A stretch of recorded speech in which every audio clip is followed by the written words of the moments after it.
사랑의 하나님 감사합니다.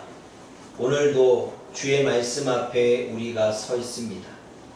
겸손한 마음으로 주님의 말씀 앞에 서 있게 하시고 온유한 마음으로 주님 앞에 서 있게 하셔서 이 말씀을 듣고 우리의 생각과 신비에 새기고 이 말씀을 붙잡고 주어지는 삶을 살아갈 수 있도록 하나님 함께하여 주옵소서. 그러기 위해서는 말씀이 깨달아질 수 있도록 성령 하나님 이 시간 함께하여 주옵소서. 예수님의 이름으로 감사하며 기도드립니다. 아멘. 오늘 본문의 말씀은 여러분 지난주에 이어서 나오미와 룻의 만남에 대한 두 번째 이야기입니다. 여러분 지난주에 우리가 살펴봤을 때 말씀은 절망 가운데 있었고 소망을 잃어버렸던 이 나오미에게 2장 1절에 엘리멜렉의 친족으로 유력한 자, 힘이 있고 권세가 있고 능력이 있고 재산이 있고 군대를 가지고 있고 뭔가 강함을 갖고 있는 이 사람이 보아스의 엘리멜렉의 친족으로 있었다라고 하는 소망의 메시지가 전해지는 것을 보게 되어집니다. 이것이 왜 나오미와 그리고 룻에게 소망이냐면 여러분 우리가 1장 말씀을 한번 살펴보겠습니다. 1장 11절 말씀, 20절 말씀, 21절 말씀을 우리 함께 읽겠습니다. 1장 20절과 21절입니다. 시작. 나오미가 그들에게 대해 나를 지키고 나를 말하노라. 이는 전능자 하나님이 기록되었습니다. 내가 내가 받으니 여호와께서 내게 이어서 오게 하시느니라. 여호와께서 나를 중보하셨고 전능자 하나를 기록되게 하셨느니라. 너희가 어찌 나를 나오미라 부르느냐 하니라. 나오미의 뜻이 우리가 기쁨이라고 하는 뜻이라는 사실을 저와 여러분들이 나누었습니다. 그런데 기쁨을 가지며 살아가야 될 나오미가 슬픔을 가지고 있고 괴로움을 당하고 있기에 나의 삶은 말하였다, 쓴 인생이었다라고 말합니다. 내가 모압으로 이사할 때에는 풍족하게 가지고 나갔는데 내가 모압에서 돌아오고 나니 비어 있었다. 내 남편도 아들들도 그리고 나의 재산도 다 잃어버린 가운데 그렇게 돌아왔던 나오미가 자신은 괴로운 인생임을 이야기합니다. 그러게 이에게는 고향 땅에서 살아갈 땅도 없고 농사를 지어서 먹을 만한 상황도 되지 않고 생활부에 힘들 수밖에 없는 그러한 상황입니다. 그러게 오늘 본문에서는 뭐라고 말합니까? 룻이 나오미에게 내가 밭에 가서 이삭을 주워다가 내가 먹을 것을 만들겠습니다. 식량을 구해오겠습니다. 라고 하는 이야기를 하고 있지요. 그런데 왜 2장 1절 말씀이 이 나오미와 룻에게 소망이 되어지냐면 기업을 모른다는 것은 기업을 세워준다는 것입니다.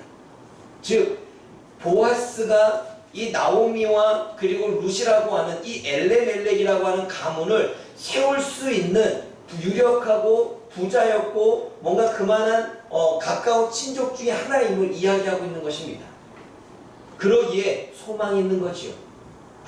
남편의 친족이 도와주기만 하면 남편의 친족이 이스라엘의 전통의 문화만 따라주기만 하면 우리의 기업은 살아날 수 있겠구나 라고 하는 것이 여러분 유대인들의 법이고 유대인들의 전통입니다.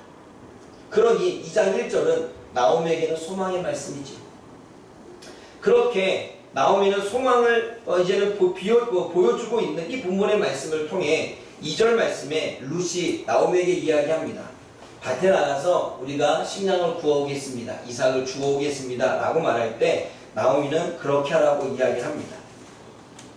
그리고 3절 가서 룻이 가서 추수하는 자를 따라다니면서 밭에서 이삭을 줍는데 우연히 그 엘리멜렉의 친족 중에인 보아스의 밭이었다라고 성경은 이야기를 합니다. 여러분 3절 말씀을 읽어봅니다.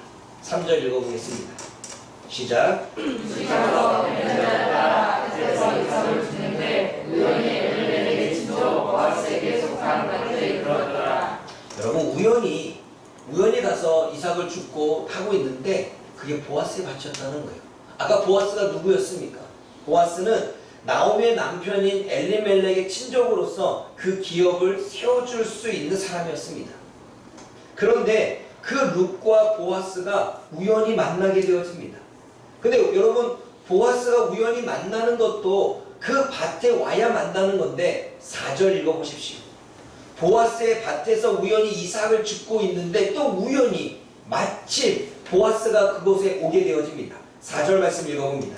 시작. 마침 보아스가 베들레헴에서 돌아와서 맺는 자들에게 이르되 여호와께서 너희와 함께 하시기를 원하노니 그들이 대답하되 여호와께서 당신에게 복 주시기를 원하나이다. 마침 보아스가 베들레헴에서부터 룻이 이삭을 줍고 있는 그 밭으로 오고 있다라고 이야기를 합니다. 여러분, 성경은 룻이 이삭을 줍는 밭이 보아스의 밭이라는 걸 강조하고 있습니다. 왜 그렇습니까? 1절 말씀에 엘리멜렉의 친족인 이 보아스는 어떠한 사람이냐면 가까운 친족일 뿐만 아니라 부와 권세를 가질 만한 친족이고, 그리고 기업을 세워줄 만한 친족이고, 룻과 나오미에게 소망을 줄 수 있는, 소망이 될 만한 친족임을 이야기합니다. 그리고 그렇다 할지라도 보아스와의 만남이 이루어지지 않으면 성사가 되지 않겠죠. 그런데 오늘 본문의 이야기에서는 마침 또 보아스가 베들레헴에서 룻이 이삭을 줍고 있는 그 밭으로 오게 되어집니다. 여러분, 보아스가 유력하고 유명하고 그리고 재산도 많이 있는 사람이라면 땅이 여기 한 곳에만 있겠습니까? 여러분, 땅 부자들은요, 이쪽도 있고 저쪽도 있고 더 지방도 있고 이렇습니다. 그런 똑같이 추수하는 곳이라면 여러 땅에서 추수할 만한 땅들이 많이 있었을 텐데 왜 하필 룻이 이렇게 이삭을 줍고 있는 그 밭에 와서 보아스를 만나게 됐느냐 이 말이죠. 그래서 오늘 성경은 우연히와 마침이라고 하는 단어를 통해 보아스와 룻이 어떻게 만나게 되어졌는지를 이야기를 하고 있는 것입니다. 사랑하는 여러분, 오늘 저와 여러분들이 볼 때에는 그냥 우연히 보아스에 마치고 우연히 보아스가 밭에 갔는데 거기에 룻이 있었던 거고, 보통 우리는 그렇게 생각을 합니다. 우리의 삶 속에서도 무엇이나 일이 이루어지면 우연히 이루어진 거지 뭐. 그냥 우연하게 그런 일이 벌어진 거야. 나이가 잘 맞았어. 이런 얘기를 많이 하지요. 정말 그럴까요? 여러분, 사람의 관점에서 보게 되면 보아스와 룻이 만난 것은 우연한 사건일 것입니다. 룻이 보아스의 밭에서 이삭을 줍는 것도, 그리고 이삭을 주울 때 마침 보아스가 룻을 만나기 위해서 오지 않았지만 어쨌든 룻을 만나게 된 것도 어떤 많은 사람들은 우연이라 볼 수 있습니다. 그러나 하나님의 관점에서는 하나님의 섭리라는 것입니다. 하나님이 나오미와 룻에게 소망을 주시기 위해 일하고 있는 것입니다. 절망 가운데 있는, 그리고 희망을 잃어버린 그 룻과 나오미에게 하나님은 소망의 메시지를 1절에 이야기하시고, 그리고 그 소망이 어떻게 이루어지고 있을 것인지에 대한 일하심을 하나님은 지금 보여주고 있는 것입니다. 하나님의 계획은 룻과 나오미를 다시 한번 기업을 세워주어서 그들이 절망 가운데서 벗어나고 생활고에서 벗어나고 그렇게 힘든 괴로운 삶에서 벗어나기를 원하시는 것이 하나님의 뜻이라는 것입니다. 그리고 하나님은 그 뜻을 계시고 하나님은 계획을 이루어 가십니다. 그 계획이 뭐예요? 사람들이 볼 때는 우연이지만 하나님은 룻의 마음에 감동하여 보아스의 밭에 가게 하셨겠죠. 보아스의 밭도 모르고, 또 하나님은 보아스의 마음을 감동하여 수많은 땅들 밭 중에 룻이 이삭을 줍고 있는 곳으로 가게끔 하셨겠지요. 우리가 볼 때는 우연이지만 하나님은 사람들의 생각과 사람들의 마음을 움직여 하나님은 그렇게 만남을 성사시키는 것을 보게 되어집니다. 이것은 우연이 아니라 하나님의 계획이었고, 이것은 우연이 아니라 절망 가운데 있는 룻과 나오미를 살리기 위한 하나님의 섭리였음을 우리는 깨달아야 됩니다. 사랑하는 여러분, 하나님의 목적은 영혼을 살리는 것입니다. 하나님은 영혼을 살리기 위해 예수님을 이 땅에 보내셨습니다. 하나님은 영혼을 살리기 위해 노아와 그의 가족들에게 방주를 지으라 말씀하셨습니다. 하나님은 영혼을 살리기 위해 모세를 선택하여 이스라엘 백성들의 지도자로 삼으신 것입니다. 하나님은 이스라엘 백성들을 구원하기 위해 다윗을 왕으로 세우셨고, 하나님은 이 수많은 사람들을 살리기 위해 바울을 하나님께서 세우셔서 복음의 전도자로 만들어 주셨다는 것입니다. 하나님의 목적은 영혼을 살리는 것입니다. 그러므로 성경에 뭐라고 말합니까? 내가 이 땅에 존재하는 이유는 살리는 게 목적이고 영은 살리는 것이다 라고 이야기를 하고 있는 것입니다. 사랑하는 여러분, 그렇다면 절망 가운데 있는 이 여인을, 그리고 소망을 잃어버린 이 가정을, 그리고 생활고에 빠져있고, 그리고 고향으로 돌아왔지만 고향에서도 어떻게 재기할 수 있는 상황이 없는 이 여인을, 그리고 이 가족을 살리기 위해 하나님은 지금 일하고 계시는 것입니다. 구원하기 위해 생활고로부터 구원하고, 부정적인 감정으로부터 구원하고, 여러 가지 힘든 괴로운 상황으로부터 구원하고, 베들레헴에서 자신의 그 가족들, 고향 사람들에게 따가운 시선을 받는 그 모든 것으로부터 구원하기 위해 하나님은 지금 일하고 계신 것입니다. 여러분, 예수님이 갈릴리 땅으로 가실 때 사마리아를 통과해서 가십니다. 근데 여러분, 유대인과 사마리아는 역사적으로 문제가 있어서 서로 친하게 지내지 않습니다. 그래서 유대인들이 사마리아 땅을 지나갈 때 이렇게 돌아서 갑니다. 그러니까 여기는 예루살렘, 여기는 사마리아 땅, 여기는 갈릴리입니다.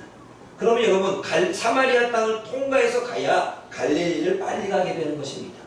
그런데 유대인들은 사마리아인들과 별로 친하지 않기에, 그들은 부정적인 사람들이라 친하지 않기에 돌아서 갑니다.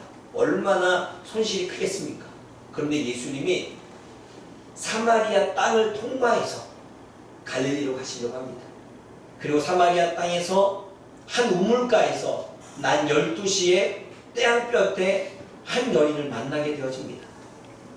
그런데 그 여인의 삶을 살펴보니 그 여인은 결혼을 6번째 하고 있었습니다. 아니, 지금에 살고 있는 사람도 결혼한 사람이 아니라 그냥 같이 동거하는 사람입니다.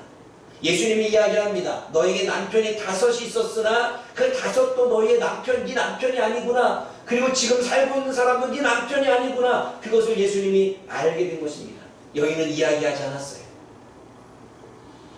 여러분, 이 여인이 남편의 5명과 이렇게 살면서 얼마나 많이 힘들었겠습니까? 물론 그렇게 그 사람들과 헤어졌던 분명한 이유도 있었겠지요.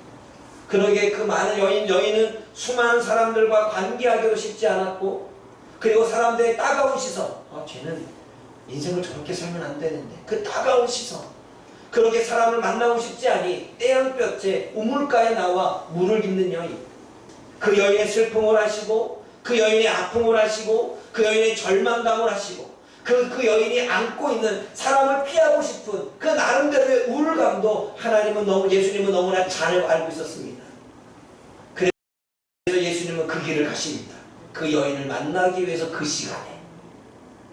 그리고 그 여인과 만나서 그 여인과 대화를 나누면서 그 여인에게 절망을, 낙심을, 슬픔을 희망과 기쁨과 소망으로 바꿔주시는 것을 보게 되어집니다. 그래서 사람을 피했던 여인이 사람에게 다가가, 와 보라, 우리가 만난 이분이 우리가 기다리고 있던 메시아다. 늘 우울감에 사로잡혀 있고 부정적인 감정에 사로잡힌 그 여인이 예수님을 만남으로 인하여 그가 완전히 회복되어 어떻게 사람을 찾아가는 사람이 되었다는 것입니다. 사랑하는 여러분, 예수님이 사마리아 땅을 지나간 것은 이 여인을 만나기 위해서였습니다. 그 여인을 절망과 낙심과 슬픔에서 건져내시기 위해 예수님은 그 여인을 찾아갔던 것입니다. 예수님의 목적은 구원인 것입니다. 회복인 것입니다. 절망 가운데 살아가는 저와 여러분들에게 소망을 주는 것이 하나님의 목적인 줄 믿습니다. 그러므로 룻과 그리고 나오미에게 보아스를 만나게 하기 위해 일하시고 있는 것, 하나님의 섭리와 하나님의 계획임을 우리는 깨달아야 되는 것입니다.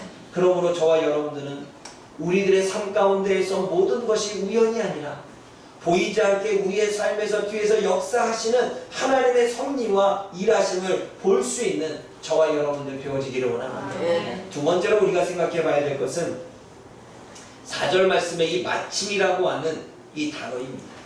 이 마침이라고 하는 단어는 본문에서 힘내라고 쓰여지는데, 이 힘내는 보라라는 뜻입니다. 여러분, 보라라고 하는 뜻은 감탄사로 쓰여집니다. 우리가 보통 말할 때 이 감탄사처럼 뭔가를 봤는데 감탄을 느낀 것입니다.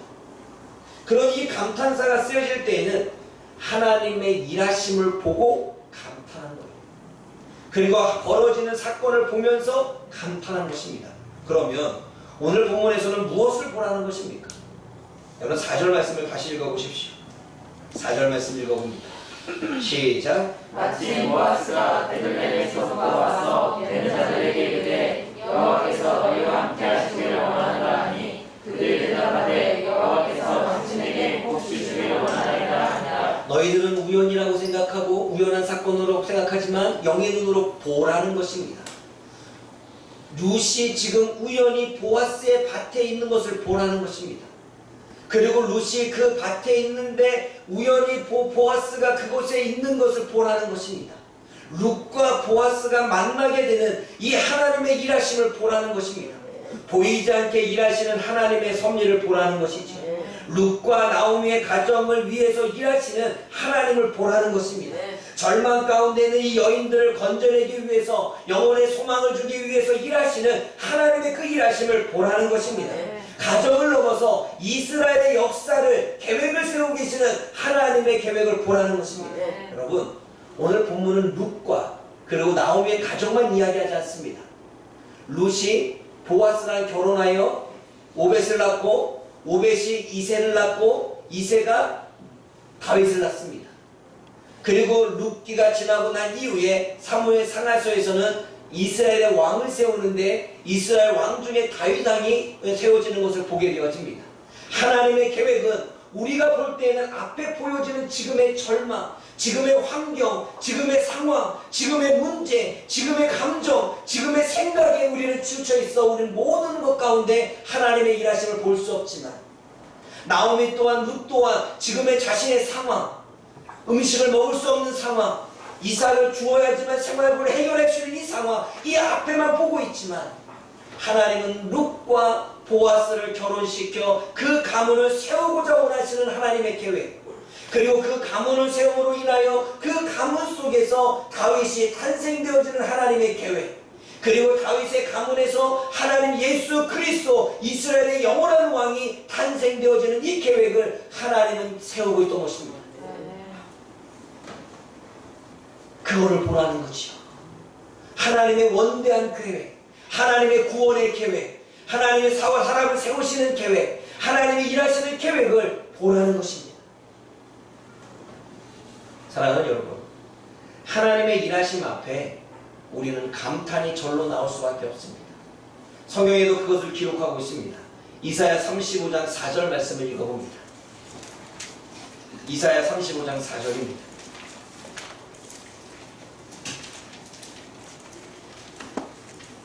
이사야 35장 4절 말씀 읽어봅니다. 똑같이 보라라고 하는 단어가 나옵니다. 무엇을 보라고 이야기할까요? 그리고 무엇을 보고 감탄하라고 이야기할까요? 이사야 35장 4절 시작. 두려워하지 말라. 보라 너희는 하나님 여호와 보복하시며 갚아주실 것이다. 하나님 여호와 너희를 구하시리라 하라. 너희들 앞에 적군이 있지만 너희들 그 적군 가운데 너희들이 지금 휩싸여 있지만 보라는 것입니다. 하나님이 대신 복수해 주시고 하나님이 대신 보수해 주셔서 하나님이 너희를 구원하실 것을 지켜보라는 것입니다. 하나님이 지금 너희들 앞에서 어떻게 일할 것인지 보라는 것입니다.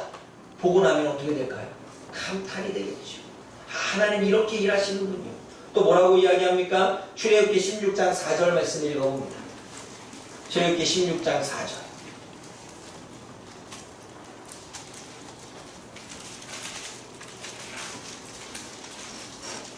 함께 읽어봅니다. 시작. 그때 여호와께서 모세에게 이르시되 보라 내가 너희를 위하여 하늘에서 양식을 이같이 내리니 백성이 나가서 이걸 것을 날마다 거둘 것이라. 이같이 하여 그들에게 이걸 주행하나 아니하나 내가 시험하리라. 출애굽하여 광야 가운데 있었던 이스라엘 백성들 어느 순간부터 신앙이 떨어졌는지 우리가 여기서 굶어 죽겠다라고 불평하고 있는 그들에게 모세는 하나님의 사인을 받고 그들에게 선포합니다. 보라는 것입니다. 무엇을 보라는 것입니까? 하늘에서 양식이 내릴 것을 보라는 것입니다. 그랬더니 하늘에서 만나가 내리기 시작합니다.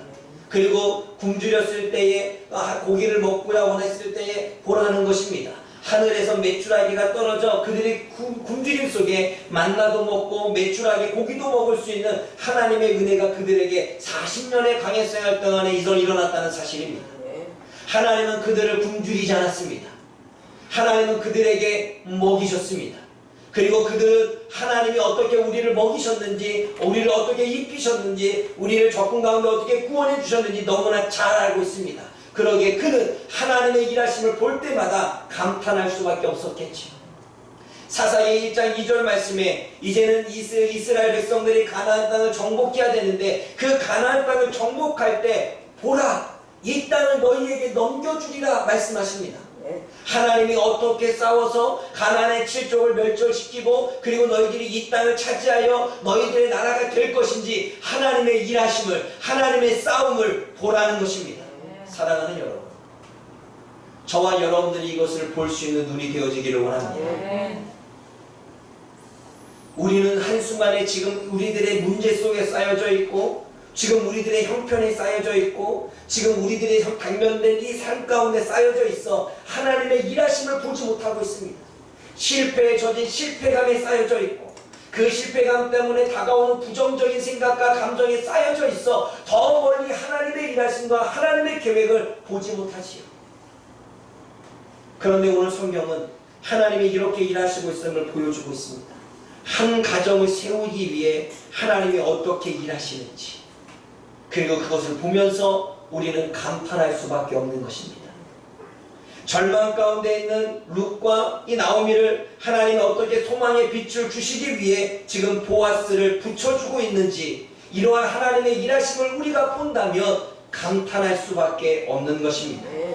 영혼을 구원하기 위해 오늘도 최선을 다해 일하시는 그 하나님의 일하심을 우리가 본다면 우리는 감탄할 수밖에 없는 것입니다.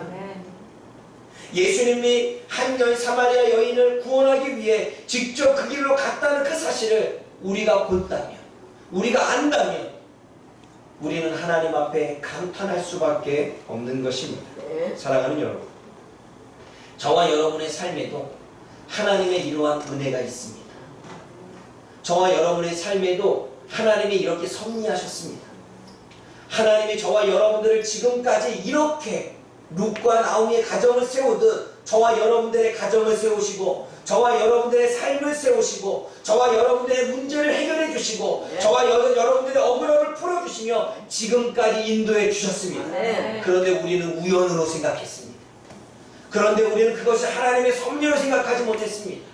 그것이 보이지 않게 사람의 생각을 주장하시고 생활고를 열어주시고 환경을 만들어주시면서 그렇게 일하셨다는 사실을 우리는 깨닫지 못했습니다. 그러기에 하나님께 감사하지 못했겠죠. 그리고 하나님의 일하심 앞에 우리는 감탄하지 못했을 것입니다. 사랑하는 여러분, 한번 생각해 보십시오. 우연히 간 곳이 보아스의 밭이고, 그리고 우연히 또 마침 그 룻이 있는 곳에 보아스가 임했습니다. 그리고 둘은 첫 만남을 갖게 되고 그 뒤에는 결혼까지 가게 되어집니다. 그리고 보아스가 그 룻을 위해서 최선을 다해 모든 일들을 이루어내는 것을 보게 되어집니다. 이러한 일하심 속에 하나님의 섭리가 있었다는 사실을 아십니까? 저와 여러분들의 인생 속에 이렇게 하나님이 섭리하셔서 지금까지 오셨다는 사실을 아십니까? 우리가 굶주리지 않고 우리가 지금도 살게 된 것은, 여러분의 문제들이 하나하나 해결된 것은 이러한 보이지 않는 하나님의 섭리가 있었다는 사실을 아십니까? 이것을 보았다면 우리는 감탄할 수밖에 없는 것입니다. 하나님의 일하심에 감탄할 수밖에 없고, 하나님의 역사에 감탄할 수밖에 없고, 나를 위해서, 내 가정을 위해서, 내 삶을 위해서, 내 문제를 해결하기 위해서 그렇게 일하신 하나님 앞에 우리는 감탄할 수밖에 없는 것입니다. 그 하나님의 일하심을 볼 수 있는 저와 여러분들이 되어지기를 원합니다. 지금의 환경과 지금의 상황을 뛰어넘어 하나님의 일하심을 볼 수 있는 저와 여러분들이 되어지기를 원합니다. 그래서 우리는 육의 눈을 바라보는 게 아니에요. 육은 보이는 것만 보잖아요. 지금 쌀독에 쌀이 없는 거 보이는 것만 봐요. 지금 내 통장에 월급이 안 들어온 것만 보게 돼요. 지금 코로나로 인해서 그 경제적으로 많이 힘들어지는 이 상황만 보게 되어지는 거예요. 그러나 그 뒤에서 열심히 영혼들을 위해서 영혼들이 살아날 수 있도록 환경을 만드시고 일하시는 그 하나님의 일하심을 우리는 보지 못합니다. 우리는 지금의 불평이 되어지고 원망이 되어지고 감사가 나오지 못하는 거예요. 그런데 우리가 영의 눈을 조금만 열면 지금처럼 보아스와 룻의 만남을 이어주셨던 하나님의 일하심을 우리들의 삶 속에서도 이루어지고 있다는 사실을 본다면, 그리고 우리가 그것을 알게 된다면 우리는 하나님의 일하심에 감탄할 수밖에 없습니다. 사랑하는 여러분, 저의 매 순간은 이렇게 하나님의 감탄으로 쌓여져 있습니다. 지금까지 개척해서 하나님은 우리가 쌀을 사지 않도록 그 쌀을 누군가를 통해서 보내주시는 일들이 일어납니다. 지금 우리 집에 쌀이 10kg짜리가 3포가 있어요. 빨리 처분해야 돼. 필요하신 얘기하세요. 드릴 테니까. 어제도 한 분이 또 주문하셨대요. 제가 하나님의 뜻을 믿지 못해서 내 돈으로 샀을 때 바로 다음날 며칠 있다가 쌀이 들어오더라고요. 이런 부분이 있어서 사모님이 뭐 살려고 할 때마다 기다렸더니 나중에 들어오더라고요. 사랑하는 여러분, 이러한 하나님의 은혜와 이러한 하나님의 일하심이 늘 제 삶 속에 늘 연장 가운데 있기에 저는 하나님의 일하심을 감탄할 수밖에 없는 것입니다. 그리고 저와 여러분들의 코로나 상황이 절망 가운데 있지만 저는 그래도 뒤에서 일하시며 역사하시는 그 하나님을 보기에 저는 그 하나님의 일하심 앞에 감탄하며 감사할 수밖에 없는 것입니다. 지금 하나님은 저와 여러분들의 교회를 위해서 일하시고 계시는 줄 믿습니다. 저와 여러분의 가정을 위해서 일하고 계시는 줄 믿습니다. 저와 여러분들의 삶을 위해서 일하시고 계시는 줄 믿습니다. 그 하나님께 소망을 두며 오늘도 살아가기를 주님의 이름으로 축원을 드립니다. 기도하겠습니다. 사랑의 하나님 아버지, 참으로 감사를 드립니다. 많은 사람들은 하나님의 일하심, 보이지 않게 일하시는 하나님의 섭리, 하나님은 영이시기에 성령도 영이시기에 보이지 않게 일하시고 있다는 사실을 우리는 늘 믿고 살아가 내 삶에 은혜가 오고 내 삶에 문제가 풀리게 되면 우연한 사건으로 치부해보며 하나님 앞에 영광을 올리지 못하는 우리를 보게 되어집니다. 그러나 룻과 나오미가 보아스를 어떻게 만나게 되고 그 보아스를 통해서 어떻게 기업을 세워가는 것을 보면서 하나님 주님의 일하심을 볼 수 있는 우리가 되게 하여 주옵소서. 우리의 삶 속에서도 우리의 절망 가운데서도 우리의 문제 속에서도 막막한 상황 속에서도 하나님이 우리를 위해서 지금도 그렇게 일하고 있음을 보게 하여 주옵소서. 하나님은 우리를 구원하는 것이 목적이고 하나님은 우리를 회복시키는 것이 목적이고 하나님은 우리를 절망 가운데 건지시는 것이 하나님의 목적인 줄 믿습니다. 그 하나님을 향한 온전한 믿음과 그 하나님께 소망을 두며 오로지 주님을 바라보며 의지하는 우리가 되게 하여 주옵소서. 그러므로 우리의 눈을 열어 주옵소서. 하나님 일하심을 볼 수 있는 우리의 눈을 열어 주옵소서. 우연으로 바라보지 않고 하나님의 섭림을 깨달을 수 있도록 우리의 눈을 열어 주옵소서. 보기를 원합니다. 보기를 원합니다. 보기를 원합니다. 열어 주옵소서. 예수님의 이름으로 기도드립니다. 아멘.